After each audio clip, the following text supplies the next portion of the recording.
Hey guys, welcome back to invest mindset. दोस्तों, आज से हम फायर्ड की सीरीज शुरू करने वाले। फायर्ड मतलब financial independence and retire early with dividends, यानी फाइनेंशियल फ्रीडम कैसे अचीव करे, पैसों की टेंशन को हमेशा हमेशा के लिए कैसे दूर करे, ऐसा क्या करे कि जितना भी पैसा हमें खर्चा करने के लिए चाहिए वो बिना काम किए हमारे बैंक अकाउंट में आ जाए। तो इस चीज को हम इस सीरीज में कवर करेंगे। आने वाले कुछ हफ्तों तक आपको इस सीरीज का वीडियो हर एक फ्राइडे को मिलता रहेगा। तो चलिए शुरू करते हैं। दोस्तों, जिस तरह इंडिया में आज से 400 साल पहले ब्रिटिशर्स आए थे, यानी अंग्रेज लोग, और फिर उन्होंने इंडिया पे कब्जा करके काफी साल राज किया और हमें लूटा, जिनसे हमें 1947 में आज़ादी मिली, उसी तरह ये यूरोपियंस और भी बहुत सारी कंट्रीज में गए थे उन्हें लूटने के लिए, जिनमें से एक कंट्री का नाम है हैटी। अब शायद आपने इस कंट्री का नाम भी सुना नहीं होगा, क्योंकि ये एक छोटी सी आइलैंड कंट्री है जो नॉर्थ और साउथ अमेरिका के बीच में है। तो वहाँ पे 500 साल पहले फ्रांस के लोग गए थे और फिर कुछ सालों बाद उन्होंने इसे अपने कब्जे में ले लिया। अब ये जगह उस टाइम पे पूरे अमेरिकन कॉन्टिनेंट की सबसे अमीर जगह थी, क्योंकि वहाँ पे बहुत सारे नेचुरल रिसोर्सेज थे, जैसे कॉफी, शुगर, कॉटन एक्सेट्रा। तो फ्रांस के बिजनेसमैन अफ्रीका से स्लेव्स यानी गुलाम खरीद के उन्हें यहाँ पे ट्रांसपोर्ट करते थे, क्योंकि उस टाइम पे पूरे वर्ल्ड में स्लेवरी अलाउड थी। और फिर वो बिजनेसमैन उन गुलामों से यहाँ पे मजदूरी कराते थे, लेकिन इसके साथ में वो उन गुलामों के साथ बहुत बुरा बर्ताव करते थे। वो उन्हें टाइम पे खाना नहीं देते, छोटी सी गलती पे बहुत बड़ी पनिशमेंट देते, टॉर्चर भी करते, और अगर कोई गुलाम बीमार हो जाता तो उसे दवा गोली देने के बदले वो उसे मरने के लिए छोड़ देते और नए गुलाम खरीद के लेके आते, क्योंकि नए गुलाम खरीद लेना ज्यादा सस्ता था, क्योंकि वो अफ्रीका में काफी सस्ते प्राइस में बिकते थे। तो ईयर 1500 से लेके 1800 के बीच अफ्रीका से पूरी दुनिया भर में करोड़ों स्लेव्स ट्रांसपोर्ट हुए। तो काफी सालों तक ये सिलसिला चलता रहा, लेकिन फिर धीरे धीरे करके उन गुलामों के बीच इस आइलैंड पे एक इंडिपेंडेंस मूवमेंट स्टार्ट हो गया, जिसको टोसेंट लोवेचर नाम के एक आदमी ने लीड किया, जो आज फादर ऑफ हैती के नाम से फेमस है। तो काफी सालों बाद ये फ्रीडम फाइटर्स यानी वो सब गुलाम और फ्रेंच लोगों के बीच फाइट हुई, और एक लंबी फाइट के बाद फाइनली इसको हैती के पुअर स्लेव्स जीत गए, क्योंकि उन लोगों की पॉपुलेशन फ्रेंच की आर्मी के मुकाबले काफी ज्यादा थी। कहा जाता है कि 9 लाख स्लेव्स थे और सिर्फ 50,000 फ्रेंच लोग थे।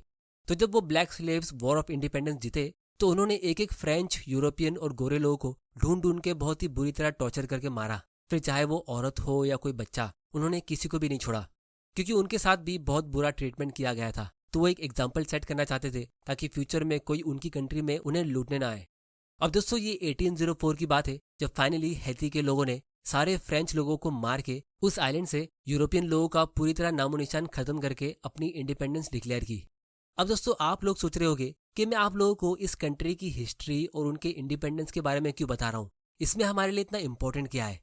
तो वो ये है कि फ्रीडम अचीव करने के सिर्फ 21 साल बाद ही, यानी 1825 में, जब ये कंट्री एकदम यंग थी और इनके लोग ग्रोथ के लिए बहुत मेहनत कर रहे थे, तब फ्रांस के नए किंग ने, जिसका नाम चार्ल्स था, उसने हैती के प्रेसिडेंट को एक लेटर भेजा कि आप लोगों को हमें एक फी पे करनी होगी, उसके बाद ही हम आपकी कंट्री को इंडिपेंडेंट एक्सेप्ट करेंगे, और तभी हम डिप्लोमेटिक और बिजनेस रिलेशंस आपसे मेंटेन करेंगे, जैसे इंपोर्ट और एक्सपोर्ट।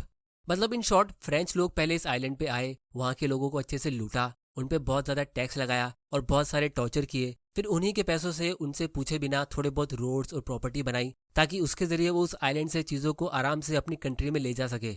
और जब फाइनली वहाँ के लोगों को इंडिपेंडेंस मिला, तो भी उनको एक फीस भरने को कहा गया। तो उस टाइम पे जो हैती का प्रेसिडेंट था, वो उस फीस को भरने के लिए रेडी हो गया। उसका रीजन ये था कि हैती को यूएसए और सारी यूरोपियन कंट्रीज ने मिलकर पूरी तरह से बॉयकॉट कर दिया था, और हो सकता था कि वो सब मिलकर उन पे अटैक भी कर ले। तो इसीलिए हैती के लीडर ने वो फी पे करना सही समझा कि फाइनली जब वो लोग उस फीस को चुका देंगे, तो फिर वो सुकून से बिना किसी टेंशन के अपनी जिंदगी जी पाएंगे, फाइनली एकदम नॉर्मल लोगों की तरह, जो उन लोगों के लिए सबसे बड़ा सपना था। तो जब हैती के लोगों ने फीस को एक्सेप्ट किया, तो फ्रांस के किंग ने जानबूझ के एक ऐसा अमाउंट मांगा जो इतना ज्यादा था कि उनके पास उतने पैसे थे ही नहीं। ये 150 मिलियन फ्रैंक था, जो उस टाइम पे एक बहुत ज्यादा बड़ी कीमत थी। अब ये अमाउंट उस टाइम पे कितना बड़ा था, इसका आप लोगों को एक आइडिया देने के लिए मैं एक रियल एग्जांपल देता हूँ। तो 1848 में यूएस ने मैक्सिको के साथ डील करके $15 मिलियन में ये जमीन खरीदी थी, जो आज हमको यूएसए का एक्चुअल साइज वर्ल्ड मैप में देखने को मिलता है। तो इसका ये लेफ्ट साइड वाला पार्ट पहले यूएसए का नहीं होता था, ये इन्होंने अलग से खरीद के अपनी कंट्री में ऐड किया। तो ये जमीन हैती से 100 गुना ज्यादा बड़ी थी, लेकिन फिर भी इसकी कीमत हैती से 10 गुना कम थी। और इसके ऊपर यूएस को इंटरेस्ट फ्री इंस्टॉलमेंट का पेमेंट ऑप्शन मिला, मतलब उनको वो 15 मिलियन ही पे करना था, उससे ज्यादा नहीं, वो भी थोड़ा थोड़ा करके, जो उन्होंने कुछ ही सालों में पे कर दिया। लेकिन हैती को जो फीस भरनी थी वो बहुत ज्यादा तो थी, उतने पैसे उनके पास बिल्कुल भी नहीं थे, लेकिन इसके साथ में वो इसके पेमेंट टर्म्स भी नेगोशिएट नहीं कर पाए, और इसीलिए हैती को फ्रांस के ही बैंक से लोन लेना पड़ा। तो उस लोन पे उन्हें साल का सिर्फ 6% का इंटरेस्ट चुकाना था, जो बाद में यूएस के सिटी बैंक ने कम करके 3% कर दिया, जो सुनने में आपको काफी कम लग रहा होगा। लेकिन एक्चुअली में हैती सिर्फ 1 मिलियन का ही ईएमआई पेमेंट कर पाती थी, उससे ज्यादा की उनकी कैपेसिटी थी ही नहीं, क्योंकि वो 1 मिलियन फ्रैंक उनकी पूरी ईयरली जीडीपी से ऑलरेडी 6 गुना ज्यादा था। तो अगर हम बेसिक कैलकुलेशन करें तो 150 मिलियन पे 3% का इंटरेस्ट 4.5 मिलियन का होता है। मतलब हर साल उनका लोन का बैलेंस $4.5 मिलियन से बढ़ता जा रहा था और उसमें से वो सिर्फ 1 मिलियन ही पे कर पा रहे थे। तो जब आपका इंटरेस्ट ज्यादा स्पीड में ग्रो होता है और पेमेंट आप कम करते हो तो दोस्तों क्या होता है? इसका आंसर है आप डेट ट्रैप में फंस जाते हो। हैती एक लोन के ट्रैप में फंस चुकी थी और काफी सालों तक उनको ये चीज पता भी नहीं थी। अब दोस्तों अगर आप विकिपीडिया पे देखो तो यहाँ लिखा है कि उनको ये लोन चुकाने के लिए 122 साल लग गए, मतलब 1825 से लेकर 1947 तक ये लोन चला।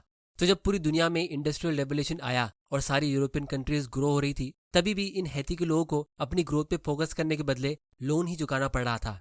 और इसीलिए आज हैती वेस्टर्न कंट्रीज में एक ऐसा नाम है जिसको एक्सट्रीम पॉवर्टी, पेन, हार्डशिप और सबसे बैकवर्ड सोसाइटी के नाम से जाना जाता है। अब दोस्तों ये तो विकिपीडिया के हिसाब से था, लेकिन सच ये है कि ये कंट्री आज भी काफी ज्यादा कर्जे में डूबी है। इनका नेशनल डेट आज भी बहुत ज्यादा है, जो हर साल बढ़ता जा रहा है, क्योंकि वही फ्रांस के लोन को खत्म करने के लिए इन्होंने दूसरी जगह से यानी आईएमएफ से लोन लिया था, जिसे ये आज भी 200 सालों तक पे करते आ रहे हैं। इसीलिए एल्बर्ट आइंस्टाइन का एक बहुत ही फेमस कोट था कि कंपाउंडिंग दुनिया का 8वां अजूबा है। जो इसे समझता है वो इससे कमाता है और जो नहीं समझता है वो इसे पे करता है। क्योंकि दोस्तों एक होता है इन्वेस्टमेंट, जिससे आप कंपाउंडिंग के पावर को अपने फायदे के लिए यूज करते हो, और दूसरा होता है लोन, जिससे आप कंपाउंडिंग के पावर के ऑपोजिट जाते हो, उसके खिलाफ। तो लेडीज एंड जेंटलमैन, आज हम कंपाउंडिंग के नेगेटिव पावर यानी लोन के बारे में बात करने वाले हैं, यानी कंपाउंडिंग के डार्क साइड के बारे में। क्योंकि कंपाउंडिंग के पावर के बारे में तो बहुत सारे लोग बात करते हैं, हमने भी काफी सारे वीडियोस इस पे बनाए हैं जिन्हें आप लोगों ने ढेर सारा प्यार दिया है। लेकिन ये नेगेटिव कंपाउंडिंग एक ऐसी टॉपिक है जिसके बारे में शायद ही आपने कभी सोचा होगा या सुना होगा। पूरे यूट्यूब पे तो क्या, पूरे इंटरनेट पे आपको इस टॉपिक के ऊपर बहुत ही कम लोग डिस्कस करते हुए नजर आएंगे। तो ये एक वीडियो आपकी फाइनेंशियल फ्रीडम की जर्नी का सबसे इंपॉर्टेंट वीडियो होने वाला है, क्योंकि इसमें आपको बहुत सारी इंपॉर्टेंट चीजें सीखने मिलेगी। इस बात की मेरी गारंटी है। इसीलिए इस वीडियो को मैंने इस फायर्ड यानी फाइनेंशियल फ्रीडम की सीरीज में सबसे पहला वीडियो रखा है। तो इस वीडियो को एंड तक जरूर देखना, और दोस्तों इस वीडियो को लाइक जरूर करना, ताकि मुझे पता चल सके कि आप तक वैल्यू पहुंच रही है और यूट्यूब ऐसे वीडियोस को और ज्यादा लोगों को रेकमेंड करेगा। और दोस्तों आप लोगों के लिए एक स्पेशल अनाउंसमेंट है। आप लोगों की काफी सारी रिक्वेस्ट के बाद फाइनली हमारा स्टॉक मार्केट का कोर्स लॉन्च होने वाला है। अभी तक ये फाइनल नहीं हुआ है, लेकिन बहुत ही जल्द ये लॉन्च होगा, क्योंकि काफी सालों से मैं इसको प्रिपेयर कर रहा हूँ। तो इस स्टॉक इन्वेस्टिंग मास्टर क्लास में हम काफी सारी चीजें कवर करने वाले, जैसे स्टॉक मार्केट के बेसिक्स, हाई क्वालिटी स्टॉक का fundamental analysis, basics of valuation, stocks को कब और कैसे बाय करें, अमीर लोगों के सीक्रेट्स, एक अच्छा पोर्टफोलियो बिल्ड कैसे करें, वॉरेन बफेट की वैल्यू इन्वेस्टिंग स्ट्रेटेजी, और बहुत सारी चीजें इसी एक कोर्स में हम इंक्लूड करने वाले। मतलब अगर आपको स्टॉक मार्केट के बारे में कुछ भी नहीं पता है तो भी आप एक्सपर्ट बन सकते हो, क्योंकि इन 5 एपिसोड्स के अंदर मल्टीपल चैप्टर्स होंगे। तो टोटल 16 चैप्टर्स का ये मास्टर क्लास होगा। और क्योंकि आप लोग हमारे चैनल के साथ शुरू से जुड़े हो, तो इसीलिए सिर्फ आप लोगों के लिए एक स्पेशल अर्ली बर्ड डिस्काउंट होने वाला है कुछ ही टाइम के लिए। तो आप लोगों के लिए वो डिस्काउंट बुक हो जाए, इसीलिए मैंने डिस्क्रिप्शन और पिन कमेंट में एक गूगल फॉर्म की लिंक डाली है। जो लोग अपना नंबर और ईमेल उसमें सबमिट करेंगे उन्हीं को वो स्पेशल डिस्काउंट मिलेगा। और ये अर्ली बर्ड डिस्काउंट सिर्फ कुछ ही टाइम के लिए, तो वीडियो के बाद फौरन उसमें अपनी डिटेल्स फिल कर देना, ताकि आपसे वो ऑफर मिस ना हो जाए। और आप लोग मुझे इंस्टाग्राम पे भी फॉलो कर सकते हो, क्योंकि इंस्टा में डायरेक्ट मैसेज का ऑप्शन होता है। तो जो भी सवाल आपको है आप डायरेक्टली इंस्टा पे मुझे मैसेज करके पूछ सकते हो। हमारे इंस्टाग्राम की लिंक भी आपको नीचे डिस्क्रिप्शन में मिल जाएगी। तो सबसे पहले मैं आप लोगों को एक बहुत ही इंपॉर्टेंट लेसन समझाता हूँ एक ग्राफ की मदद से, जो आपको स्कूल, कॉलेज या कहीं भी बताया नहीं जाएगा। और इस ग्राफ को अगर आप समझ गए तो आप पैसों का और रिच बनने का सबसे बड़ा सीक्रेट समझ जाओगे। तो इसे समझने के लिए मैं 2 दोस्तों का एग्जाम्पल लेता हूँ, क्योंकि स्टोरी से आपको बहुत ही आसानी से समझ आ जाएगा। तो यहाँ पे 2 फ्रेंड्स है, रॉकी और सनी। मान लो दोनों कॉलेज से ग्रेजुएट होके अपना करियर शुरू करते हैं, उनको न्यू जॉब मिलती है और मंथली सैलरी भी। अभी फिलहाल इनके ऊपर कोई भी लोन नहीं है और इन्होंने कोई भी इन्वेस्टमेंट नहीं किया है, तो इसीलिए इनकी नेटवर्थ अभी फिलहाल 0 है। तो एक तरफ रॉकी अपनी सैलरी सेव करके इन्वेस्ट करता है, जिसकी वजह से उसकी नेटवर्थ यानी दौलत बढ़ती रहती है और उसकी नेटवर्थ का ग्राफ ऊपर जाता है। और इसीलिए वो सैलरी के अलावा भी पैसे अर्न करता है इन्वेस्टिंग से। जैसे स्टॉक से हमें डिविडेंड इनकम मिलती है, जिसे हम पैसिव इनकम कहते हैं। फिर बीच में वो कोई एक्सपेंस कर लेता है, जैसे घर खरीद लेता है या फिर कोई कार, जिससे उसकी वेल्थ थोड़ी कम होती है। लेकिन फिर वो वापस से सेविंग्स और इन्वेस्टिंग करता है, तो उसका ग्राफ ऊपर जाता रहता है। और इसी तरह कुछ सालों बाद धीरे धीरे करके कंपाउंडिंग के पावर से रॉकी के पोर्टफोलियो का ग्राफ इतना ऊपर चला जाता है कि वो फाइनेंशियल फ्रीडम अचीव कर लेता है, क्योंकि उसकी पैसिव इनकम यानी ऐसी इनकम जो उसे बिना काम किए मिलती है वो सैलरी से ज़्यादा हो जाती है, और इसीलिए पैसा अब उसके लिए काम कर रहा है और उसे पैसों की टेंशन लेने की ज़रूरत ही नहीं है, जो अल्टीमेटली रिच लोगों का सीक्रेट होता है कि make money work for you. तो ये एक क्लासिक एग्जाम्पल है कि किस तरह अमीर लोग अमीर बनते हैं और फिर फाइनेंशियल फ्रीडम अचीव करने के बाद वो और अमीर बनते रहते हैं। लेकिन दूसरी तरफ सनी जब अपनी पहली जॉब से सैलरी अर्न करता है तो उसे तो वो पूरा खर्चा कर ही देता है, लेकिन उसके साथ में वो एक लोन भी ले लेता है, जैसे 10 लाख रुपए का कार लोन, और इसीलिए उसकी नेटवर्थ अब माइनस यानी नेगेटिव में हो जाती है। क्योंकि जिस इंसान के पास अगर 10 लाख रुपए सेव करके इन्वेस्ट किए होते तो उसकी नेटवर्थ 10 लाख रुपए की प्लस में होगी। जैसे मॉर्गन हाउसल ने इस बुक में कहा था कि wealth is what you don't spend. लेकिन जिस इंसान के पास कोई भी पैसे नहीं है और फिर भी वो कुछ पैसे लोन पे लेके उसे खर्चा कर देता है तो उसकी नेटवर्थ नेगेटिव में होती है। जैसे हमारी स्टोरी में सनी की दौलत 10 लाख रुपीस नेगेटिव में हो गई कार लोन की वजह से। तो जब वो काफी सालों बाद इस लोन को चुका देता है तो उसकी नेटवर्थ नेगेटिव से 0 पे आती है। लेकिन उसके बाद वो फौरन दूसरा लोन ले लेता है, क्योंकि आजकल सोसाइटी में लोन को इतना ज्यादा प्रमोट किया जा रहा है कि उसे लगता है कि ये बिल्कुल नॉर्मल चीज है, और इसी तरह वो अपने लाइट और ग्रोसरी के बिल्स के साथ लाइफ टाइम तक लोन की EMI पे करता रहता है, जिससे वो अपने लाइफ टाइम में कुछ भी वेल्थ क्रिएट नहीं कर पाता है। और जब वो रिटायर होता है तो उसे अपने बच्चों पर डिपेंडेंट होना पड़ता है फाइनेंशियल सपोर्ट के लिए, और ये एक टिपिकल पुअर माइंडसेट होता है कि work for money until you die. अब दोस्तों, अगर आप अपने आसपास देखोगे तो आपको मेजोरिटी लोग ऐसे ही मिलेंगे जो लाइफ टाइम तक काम करते रहते या फिर किसी पर डिपेंडेंट हो जाते हैं। तो बिना फाइनेंशियल लिटरेसी के सबका यही हाल होता है। अब दोस्तों, अगर मैं पर्सनली अपनी लाइफ की बात करूं तो मेरे हिसाब से मेरी फाइनेंशियल फ्रीडम की जर्नी में 50% सक्सेस मुझे तभी मिल गई थी जब मैंने इस लोन के डेंजरस इफेक्ट को अच्छे से समझ लिया था। और इसीलिए ये वीडियो आपकी फाइनेंशियल फ्रीडम की जर्नी में सबसे इंपॉर्टेंट है, क्योंकि लोन का सोसाइटी में, कंट्री में या हमारी पर्सनल लाइफ में कोई भी यूजफुलनेस है ही नहीं। इससे बस पुअर लोगों का नुकसान होता है और रिच लोग और अमीर बनते रहते हैं, और कभी कभी ये नेगेटिव कंपाउंडिंग आपकी लाइफ को डिस्ट्रॉय भी कर सकता है। ये चीज अब मैं आप लोगों को हर एक डिफरेंट सिनेरियो से प्रूव करके दिखाता हूँ। जैसे अगर हम पर्सनल लेवल की बात करें कि लोन हमें पर्सनली कितना काम आता है, तो इसे हम एक इंटरेस्टिंग स्टोरी से समझते हैं। तो मान लो एक गांव है, वहाँ पे 2 छोटी फैमिलीज रहती है, एक रॉकी की फैमिली और दूसरी सनी की फैमिली। दोनों के पास एक फार्म हाउस है, एक अच्छी जमीन है जहाँ वो खेती करते हैं और फसल उगाते हैं। तो ये लोग जितनी भी फार्मिंग करते हैं और उससे उनके पास जितने भी वेजिटेबल और फ्रूट्स ग्रो होते तो उसे वो खुद कंज्यूम कर लेते और अपनी लाइफ को आराम से और हैप्पीली जीते।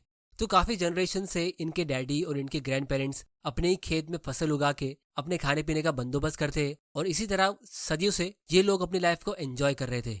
लेकिन इस जनरेशन में हुआ ये कि रॉकी ने इंटरनेट में सर्च करके ये पता लगाया कि कैसे वो एग्रीकल्चर के लिए अच्छी टेक्निक यूज कर सकता है जिससे उसको ज्यादा फसल मिलेगी कम मेहनत करके।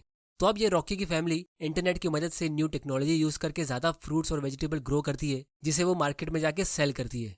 तो दोस्तों, आप लोग मुझे बताओ इस केस में लॉन्ग टर्म में क्या होगा। इसका आंसर ये है कि लॉन्ग टर्म में ये फैमिली अमीर हो जाएगी, क्योंकि अमीर बनने का फंडामेंटल रूल ये है कि produce more than you consume, यानी जितना आप खर्चा कर रहे हो उससे ज्यादा आप कमा रहे हो। लेकिन दूसरी तरफ सनी की फैमिली इंटरनेट पे टेक्नोलॉजी के वीडियोस देखने के बदले प्रैंक और कॉमेडी वीडियोस देखने लग गई, और इसीलिए वो दिन रात ऐसे वीडियोस देख देख के आलसी हो गए। अब इनके पास जमीन तो है लेकिन ये मेहनत नहीं करते, या फिर इनके पास स्किल्स नहीं है फार्मिंग करके फसल उगाने के लिए। तो अगर अब ये लोग बाहर जाके लोगों से हेल्प मांगेंगे तो इन्हें 2 टाइप के लोग मिलेंगे। सबसे पहले तो वो जो इनके फ्रेंड्स होंगे जो इक्विटी इन्वेस्टर बनके यानी पार्टनर बनके इनकी हेल्प करेंगे। जैसे रॉकी एक इन्वेस्टर बन के आएगा और वो कहेगा कि मैं आप लोगों को टेक्निक सिखाऊंगा कि कैसे आप कम टाइम में कम मेहनत से अच्छी फसल उगा सकते हो, और फिर आने वाले 3 साल तक आप लोग मुझे अपना 20% प्रॉफिट देना। या फिर दूसरे टाइप के लोग रिच लोग होंगे जो इनको लोन देंगे कि हम आपको डायरेक्टली 10 लाख रुपीस का लोन देंगे, ये पैसे हम आपके हाथ में दे देंगे और इस तरह हम आपकी मदद कर रहे हैं। बस अगर आप लोन टाइम पे नहीं पे कर पाओगे तो आपकी जमीन को हमें एज ए सिक्योरिटी गिरवी लेना होगा। तो दोस्तों, इस केस में अगर किसी को सनी की फैमिली को बर्बाद करना होगा तो वो इन्हें लोन देगा, क्योंकि अगर वो सनी की फैमिली अच्छी फसल नहीं उगा पाई तो भी उनको इंटरेस्ट पेमेंट करना होगा, जिससे वो एक डेट ट्रैप में फंस सकते हैं, या फिर वो जमीन उनको उस रिच फैमिली को देनी पड़ सकती है, जिससे वो सनी की फैमिली कंप्लीटली बर्बाद हो जाएगी, क्योंकि उनके पास स्किल्स तो थे नहीं, जमीन भी हाथ से निकल जाएगी। तो यहाँ पे अगर आप एनालाइज करोगे तो सनी की फैमिली को लोन की नहीं बल्कि अपने लाइफस्टाइल को चेंज करने की जरूरत है, यानी मेहनत करने की, या फिर उन्हें रियल लाइफ प्रैक्टिकल स्किल सीखने की जरूरत है। लेकिन दोस्तों, सैड बात यह है कि मेजोरिटी लोग लोन लेते हैं क्योंकि ये दूर से दिखने में ईजी लगता है। इसमें आपको डायरेक्टली कैश मिल जाता है, कोई आपको ज़्यादा काम करने के लिए लेक्चर देता नहीं है, और इसीलिए पुअर और मिडिल क्लास लोग जिनको इतनी समझ नहीं होती है तो वो लोन ले लेते हैं और फिर लाइफ टाइम उसे पे करने के लिए स्ट्रगल करते रहते हैं।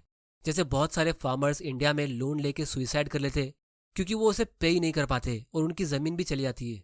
अब दोस्तों ये चीज़ सिर्फ पर्सनल लेवल पे नहीं, ग्लोबल लेवल पे भी हो रही है।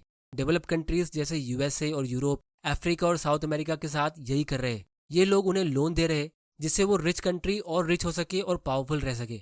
ये रिच कंट्रीज पुअर कंट्रीज को स्किल नहीं सिखा रही है, उनको एजुकेशन नहीं दे रही है जिससे वो एक्चुअली में ग्रो हो सके, जिसकी वजह से ये पुअर कंट्रीज और ज़्यादा पुअर होती जा रही है और कोई इस बात पे ध्यान भी नहीं दे रहा है। जैसे अगर हम हैती की बात करें, जिसको हमने वीडियो के स्टार्ट में डिस्कस किया था, तो आप लोगों को सिर्फ आइडिया देने के लिए कि ये कंट्री कितनी गरीब है, मैं यहाँ पे कंपैरिजन करता हूँ। तो इंडिया को वेस्टर्न कंट्रीज के लोग थर्ड वर्ल्ड कंट्री कहते हैं, मतलब हम इतने ज़्यादा डेवलप नहीं है, और हमारी कंट्री में 3% लोग पॉवर्टी लाइन के नीचे रहते हैं। पॉवर्टी लाइन का मतलब होता है ऐसे लोग जो बेसिक चीज़ें जैसे खाना, कपड़ा और साफ पानी भी खरीद नहीं सकते। तो ऐसे लोग इंडिया में सिर्फ 3% है। लेकिन हैती की पॉपुलेशन में 58% लोग पॉवर्टी लाइन के नीचे रहते हैं, मतलब उस कंट्री के आधे से ज़्यादा लोग ये बेसिक चीज़ें खरीद नहीं सकते। और आज भी इनकी गवर्नमेंट को अपनी कंट्री के लोगों से टैक्स लेके अपनी खुद की कंट्री की ग्रोथ में इन्वेस्ट करने के बदले, जैसे रोड्स, स्कूल, कॉलेज, हॉस्पिटल, ऐसी चीज़ में इन्वेस्ट करने के बदले इन्हें IMF को EMI भरनी होती है। यहाँ तक कि इनके पास इमरजेंसी फंड नाम की चीज़ भी नहीं है। 2010 में इस कंट्री में एक बहुत ही डेंजरस अर्थक्वेक आया था जिसमें 2.5 लाख लोग मर गए थे। तो अब ग्रो करना तो दूर की बात है, ये कंट्री 13 साल से उस अर्थक्वेक से रिकवर ही नहीं हो पा रही। इसका रीज़न यही है कि अगर आपने लोन लिया है तो उसे चुकाना तो पड़ेगा ही, फिर चाहे भले आप एक्सट्रीम स्ट्रेस में हो या डिप्रेशन में या कोई क्राइसिस की सिचुएशन में, या शायद आपके लोग भूख के कारण मर रहे हो। अगर आपने लोन लिया है तो आपको काम करके उसे चुकाना तो पड़ेगा ही। बिल्कुल उसी तरह जिस तरह पहले ज़माने में गुलामों को ज़बरदस्ती काम करना होता था, फिर चाहे वो कितनी भी खराब सिचुएशन से गुजर रहे हो। तो ये था पर्सनल और कंट्री के लेवल पे। और फिर अगर आप बिजनेस लेवल पे बात करो, तो अगर हम छोटे बिजनेस और स्टार्टअप्स की बात करें, तो जब स्टार्टअप को पैसों की ज़रूरत होती है ग्रोथ के लिए, तो वो इक्विटी इन्वेस्टर्स ढूंढते हैं, क्योंकि कंपनीज के पास पैसे लेने के लिए 2 ऑप्शन होते हैं। एक होता है इक्विटी, यानी और इन्वेस्टर्स को साइन अप करो, और फिर दूसरा होता है डेट, यानी लोन लेना। तो ये इक्विटी यानी इन्वेस्टर्स को लेना सेफ और राइट तरीका होता है कंपनी को ग्रो करने के लिए। अगर कोई कंपनी का फाउंडर लोन लेता है तो वो बहुत ही बड़ी मुश्किल में पड़ सकता है, क्योंकि ज़्यादातर स्टार्टअप्स प्रॉफिटेबल होते नहीं है, या अगर होते भी है तो उनका एक्चुअल प्रॉफिट काफ़ी सालों बाद आने वाला होता है। तो तब तक वो इंटरेस्ट पे करेंगे कैसे? तो काफ़ी सारे स्टार्टअप के फाउंडर्स होते हैं जिन्हें इतनी समझ होती नहीं है, तो वो लोन ले लेते हैं और बाद में सफ़र करते हैं। उनका स्टार्टअप का आइडिया फिर चाहे कितना भी अच्छा हो, वो डिस्ट्रॉय हो जाता है बैड फाइनेंशियल प्लानिंग की वजह से। तो स्मार्ट स्टार्टअप के फाउंडर्स इन्वेस्टर्स ढूंढते हैं, ना कि लोन।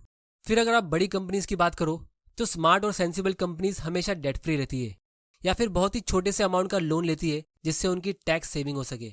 और जितने भी स्मार्ट इन्वेस्टर्स होते हैं जैसे वॉरेन बफेट, तो वो हमेशा डेट फ्री कंपनीज ही ढूंढते हैं इन्वेस्ट करने के लिए, क्योंकि जिन कंपनीज के ऊपर ज़्यादा लोन होता है तो उनके बैंकरप्ट होने के चांसेस ज़्यादा होते हैं।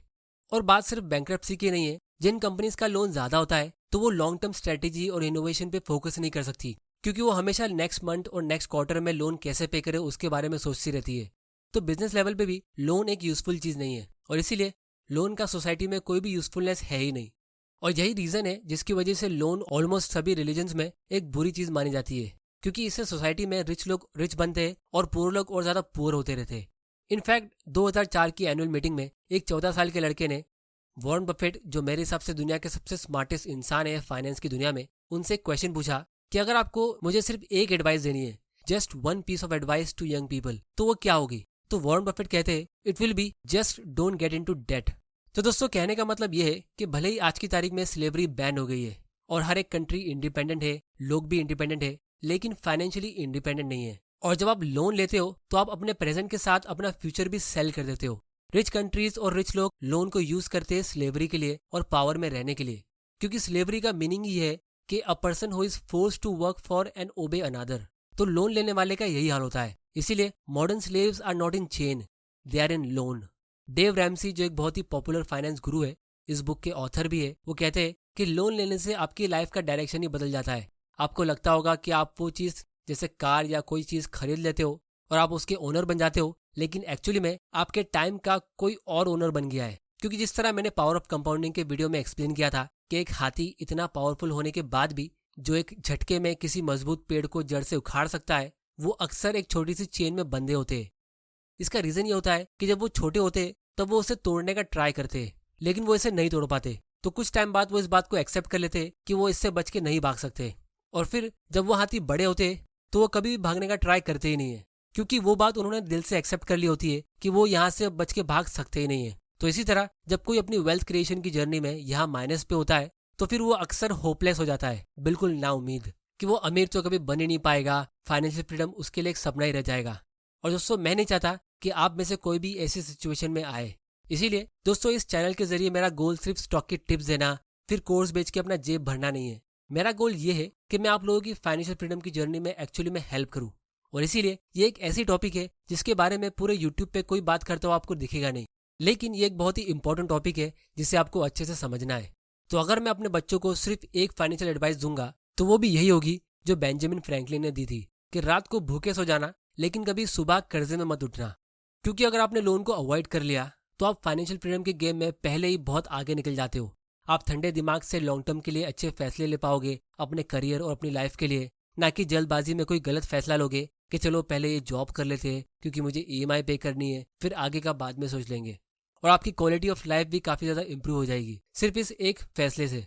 तो दोस्तों, ये था हमारा फाइनेंशियल फ्रीडम की सीरीज का पहला वीडियो। नेक्स्ट वीडियो में हम फायर्ड और दूसरे फाइनेंशियल फ्रीडम के कॉन्सेप्ट्स को डिटेल में समझेंगे। और दोस्तों, स्टॉक इन्वेस्टिंग मास्टर क्लास की link special early bird discount के लिए नीचे डिस्क्रिप्शन में है, उसमें अपनी डिटेल्स फिल करना मत भूल जाना, क्योंकि वो ऑफर हमने थोड़े टाइम के लिए रखा है, सिर्फ हमारे पुराने सब्सक्राइबर्स के लिए जो काफ़ी टाइम से हमारे कोर्स का वेट कर रहे हैं। तो दोस्तों, उम्मीद करता हूँ कि आपको इस वीडियो से कुछ ना कुछ सीखने जरूर मिला होगा। तो चैनल को सब्सक्राइब जरूर कर लेना और बेल आइकन प्रेस कर देना ताकि आपसे कोई फाइनेंशियल फ्रीडम के ऐसे इंपॉर्टेंट वीडियोस मिस ना हो जाए। आप लोग मुझे नीचे कमेंट करके बताओ कि क्या आप डेट फ्री हो या आपने कोई लोन ले रखा है, और ये भी बताओ कि आपको इस वीडियो से क्या सीखने मिला।